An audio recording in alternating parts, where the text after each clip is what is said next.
When we're making non-programmed decisions, we are faced with a lot of trade-offs and a lot of constraints on what we need to do and when we should do it. I mean, obviously, there may be constraints with just our ability to process things in our own brains, right? Bounded rationality really limits our brain's ability to process an enormous amount of information. Then we have our own personal constraints. Depends on how much power we have. You know, what's my style of decision making? You know, how well I manage stress, how well I work with others, how emotionally stable I am, those kinds of things. And so if I'm not so emotionally stable, then I'm going to probably try to make a choice or make a decision that's going to ease my stress. If someone manages stress better, then they have a wider variety of options open to them in terms of how to solve problems. But when you don't deal with stress, your first instinct is always to decrease the stress as quickly as possible. Lastly, our organizational constraints, and has to do with the culture and the politics and sort of the nuances of the company's values, and particularly around ethics, the perspectives, the shared perspectives they have. Are they a mercenary culture, or are they working together?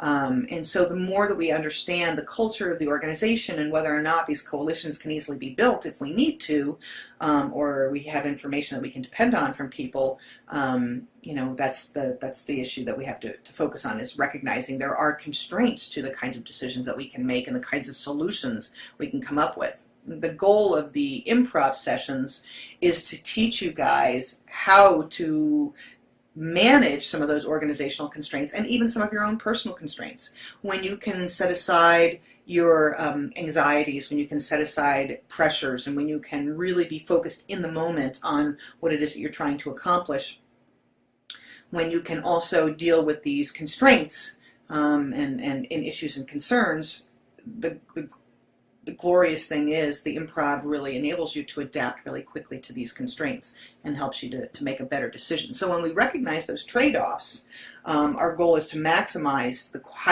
highest quality decision that we can make given all of those constraints that we face. And it's certainly more than possible to do, but that's one of the things that we're trying to train you guys on how to do in this class. So managing the unexpected. We understand the different decision tools that we can use. We recognize we're working in this arena of the non-programmed decision.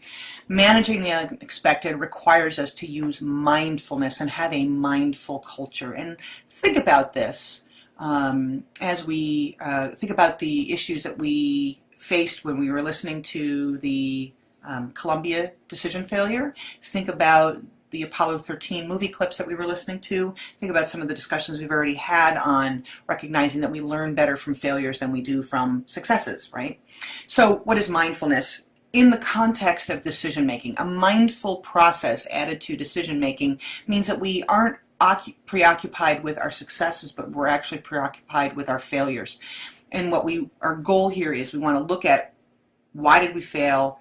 How can we avoid this, and how can we move forward so this doesn't become an issue again?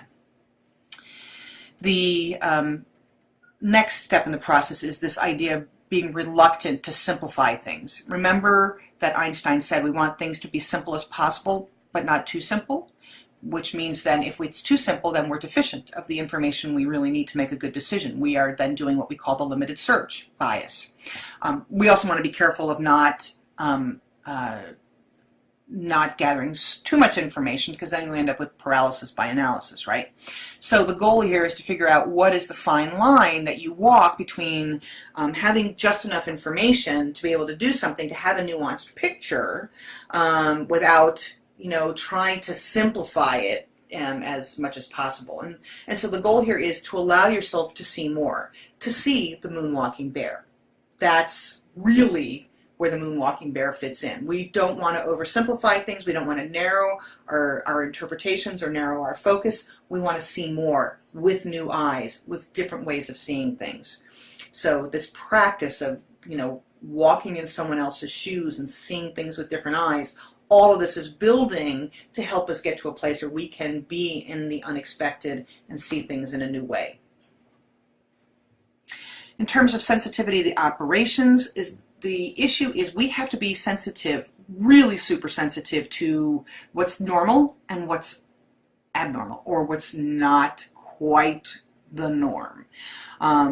we need to be less married to this idea, the strategy says we have to do this, so therefore we're going to follow this, and be more sensitive to the variables that are being thrown at you in the moment, because it's the actual situation that matters, not, what the plan is. I mean, we do want a plan, but we can't be so married to the plan that we can't pull ourselves out of the pattern of behaviors and adapt to the new circumstance. So the improv helps you with the sensitivity to operations, because when you're planning how you're going to respond in improv, it never turns out that way. You have to be open to what new variables are going to be thrown at you. So it's about being situationally aware, so you can start to see where these parallels come into play. Other aspects of managing the unexpected. Number one, the next one comes to the idea of being committed to resilience. No one expects people to be error-free, and if you do, you're creating more pressure that's going to create errors anyway. Errors are going to happen. The goal is, how do we adapt to those errors? How do we make sure that the errors don't disable us? And how do we keep the things moving forward? So in order for you to have resilience, it requires an enormous amount of knowledge about what you're doing, an enormous amount of training and experience to do things. And so the goal here is, errors are going to happen, recognize it, see them, move past them.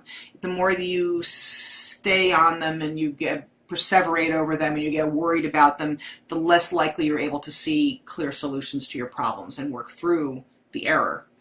So if you're stuck on it and you don't let yourself let it go and say, I have to find the solution here, then that's the problem you're going to have.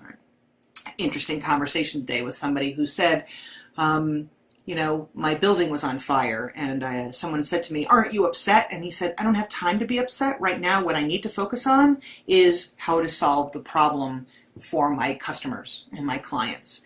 And let me solve that problem, and then I'll worry about sort of the emotions and get maybe caught up in the emotion of it and the relief or the pain or whatever later.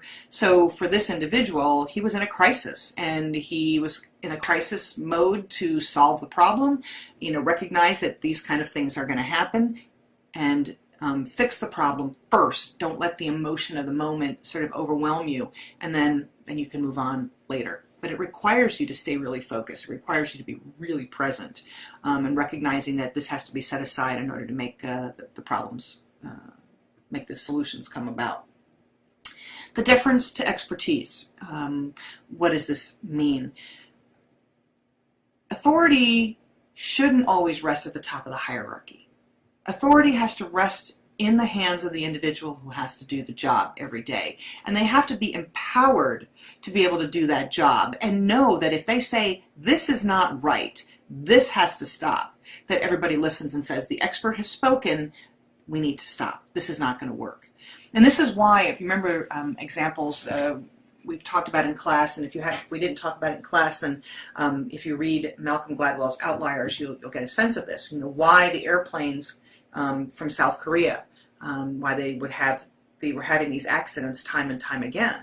Well, it's because the pilot was trying to control all the circumstances and wasn't allowing the co-pilot to do their job. And so when they don't work together as a team, when they're not communicating, the person who's actually in charge should be able to make the decisions. And so in those circumstances, if they had empowered the individual who was the subordinate to be able to speak up, to say there's a problem and we can't do this, those accidents may have been avoidable. So go with the expertise. If you're not the one in charge in that moment and the person is monitoring what needs to be monitored, listen to them and make it happen and make sure it's done right. Let the person who is closest to the work take on the authority for deciding when something is normal or not normal, and when something is going to work and when it's not going to work. Don't let the ego and the hubris to take over in that circumstance.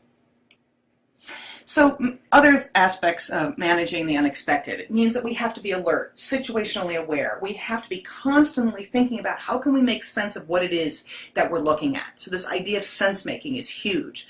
That perceptual process talks about how we gather information and we try to organize it in a way that makes sense. We want to be careful that we're not oversimplifying it, letting things fall into this pattern of, well, that's the way it's always been. going back to the Columbia decision failures, right? When you're looking at a decision failure and you're recognizing, should we have done something different? Or you're looking at Columbia and how they always said, oh, the foam strikes are fine, it's not a big deal, it'll be okay, it's always been okay. So it's easy for our brains to do that, to say, this is going to be fine, this is okay, it's the way it always happens and it's not an issue, when in fact these things happening, they're near misses, right? They're almost failures, and we have to realize if they're an almost failure, how can we make sure that that almost failure doesn't happen again? And that was one of the big errors that NASA had around Columbia, is they assumed that it was just within the normal range of things that were going to happen, and they didn't really focus on what could be the real risks attached to that. So the idea of being alert and making sense means you always have to be gathering information and not resting on your laurels, if you will. You sort of have to stay in motion mentally. You're always analyzing, gathering data, analyzing, gathering data, analyzing. And this is a complex process, right? Because we've already talked about how our prefrontal cortex can only manage a few pieces of data, but we can train ourselves to purposefully look outside of our comfort zone, right? To be looking for this information, and we use our checklists to help us think about things in those ways. This is where the checklists can come into play, because we can allow some of that programmed decision making to be done by the checklist. It frees our brain up to be able to go out and do the sense making that needs to be done when we're dealing with unexpected or ambiguous information. If we have expectations about what we think is going to happen, it creates blind spots. If we're assuming this is the way it's going to be, this is the way it's going to happen, that creates a problem for us. Again, that blind spot's going to be our biggest issue. We have to recognize that when we see something that happens and it's out of the ordinary, that's a failure opportunity for us, an opportunity for us to learn from this particular failure. When we put on narrow blinders and say this is what our expectation is and nothing else matters, then we're creating our own blind spots. And we need to take those blinders down and open it up so that we're not limiting our search, because it's just easy to limit the search. The last thing is the disconfirming evidence. And this goes back to the confirming evidence bias, the confirmation bias, right? We look for information that confirms that we're right. Well, why not look for information that confirms that you're wrong? The goal here is finding another reason why this might not work, or this might not be what we think it is. Keep gathering information. We think it's this. Well, could this be the possible reason to explain it? Could this be a reason to explain it? Could this be a reason to explain it? That's the way you think about it. So we'll talk about some examples in class about how that helped, some organizations to do that. So as you'll read in the book, there are a whole variety of surprises. And these surprises, these anomalous events, these outliers are really important for us to focus in on and figure out, what's going on. So first surprise is a bolt from the blue, where we have no experience with this in the past. We have nothing to model against. We didn't even know it was going to happen. So here we are suddenly with something going on, and we didn't know how to handle it. So this could be a bombing. It could be, a new variable that gets thrown at us. Think about, the square peg in the round hole example. It wasn't even a contingency we thought could happen. It was a bolt from the blue. Who would have thought that this would have happened, which created a chain of events that caused something else to happen? No one expected that you would need to have an oxygen scrubber from one module to work in another module. Now we know better, but at that time frame, no one even thought that that was something that could happen. So the goal here is we can have these bolts from the blue. We have to be open to seeing when these bolts from the blue come at us, and recognize that they're anomalies, and if they're an anomaly for a reason, it's because we have curveballs that'll be thrown at us, and we have to deal with them. Another thing is we see something, but it's different than what we expected. The opposite happens than what you expected, and you look at that and go, I expected A to happen. Why did B happen? Why did B happen? Is that an anomaly, or is that a pattern, or is that something that I need to pay attention to? So if something's going to happen, but it happens in a way very different than what you expected, then that has to tell you that something's going wrong, and you should be looking at that. the next one is, you know what's going to happen, you know the order in which it's going to happen, but the timing seems to be off. Like if it's supposed to happen, A is supposed to happen, and 5 minutes later B happens, and then 5 minutes later C happens, but instead A, B, and C occur within 2 minutes, then what you're saying is something triggered this event, this surprise, to happen sooner than expected. That means that there's probably a malfunction going on somewhere, and you need to pay attention to it. So when things happen sooner than they're expected or anticipated, that tells you there's something going on. There's something wrong, going on out there. Other types of surprises have to do with the duration of something. So you know something is going to occur, but instead the duration is different than expected. For example, you expected it to happen very briefly, but it goes on longer than anticipated. Again, if something happens longer than anticipated, there's clearly an issue involved in that. If it's shorter than expected, that's an issue as well. Sort of a little bit dealing with the last comment from the previous slide, this idea that if it's supposed to happen in a certain order, but then the timing is off, again, shorter or longer than expected, then something's not right. Don't ignore those little anomalous things. I mean, there is some room for error, but you need to investigate to make sure that it's not an aberration, that it might just be within the normal ranges of error. So yeah, it's very important to really use simulations and really try to push through to think, is this something that is within the norm of something that could occur, or is this a signal that something worse is going to happen?